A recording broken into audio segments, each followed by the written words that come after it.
GOP presidential candidate Senator Tim Scott feels differently and joins us now. Senator, they are doing things with this administration to rein in China. They are trying to get together with allies to rein in China and setting up a corridor with India and Saudi Arabia. Why won't the president just say that? Well, you know, I've often said on the campaign trail that it's not the weakness, it's not the strength of President Xi, it's the weakness of President Biden. And here we see it again. What President Biden refuses to say is the truth. We don't want to contain China. We should want to defeat China. There's a reason why we're having conversations and meetings with Japan and South Korea. There's a reason why he went to Vietnam. There's a reason why we are working on AUKUS, which brings Australia, the UK, and the U.S. together. There's a reason why we're working on nuclear submarines together. Here's the reason.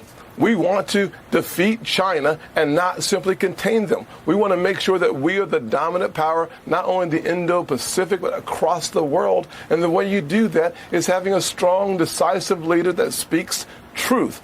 Truth is, China's been spying on our kids, buying our farmlands, and stealing our intellectual property to compete against us. Not on my watch. As President of the United States, I will stop those malign activities, and I'll speak the truth on the global stage. China is a problem. We are going to defeat them. Cutting off our destroyers, buzzing our jets in Taiwan. Do you know where we're at in giving Taiwan the weaponry that they paid for over a year ago? Are we close to getting them what they need?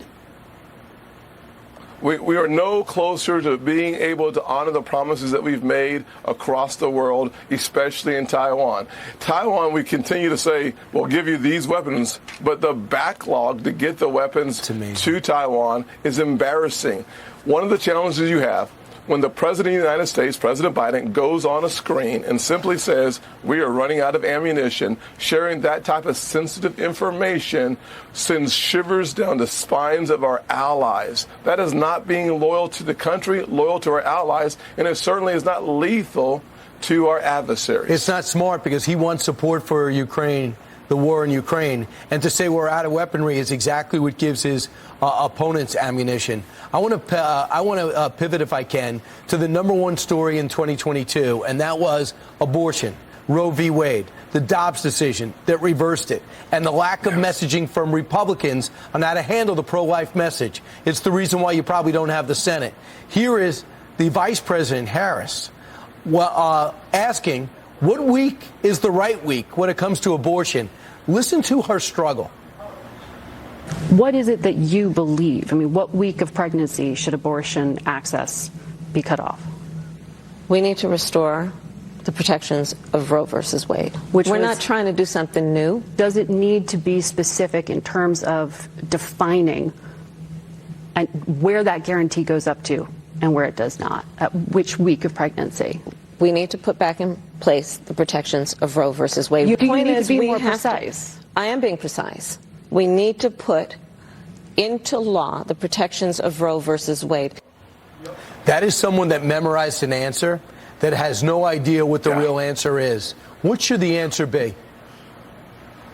15 weeks. We need a 15-week federal limit that stops crazy states like California, Illinois, or New York having abortion up until the day of birth. Kamala Harris should be ashamed of herself of not being able to name a specific week where we say as a nation it is our moral obligation to limit abortions at a certain level. 15 weeks is that level. I'd go a step further, however. There are folks running to be the President of the United States on our side of the aisle, whether it's Nikki, Vivek, or Ron, who refuse to suggest that we should stop abortions at 15 weeks. The truth is that we in our own party cannot have candidates who refuse to join me at a 15-week limit. It's time for us to get serious about creating a culture of life, then winning the hearts and minds of the American people to make it even more conservative.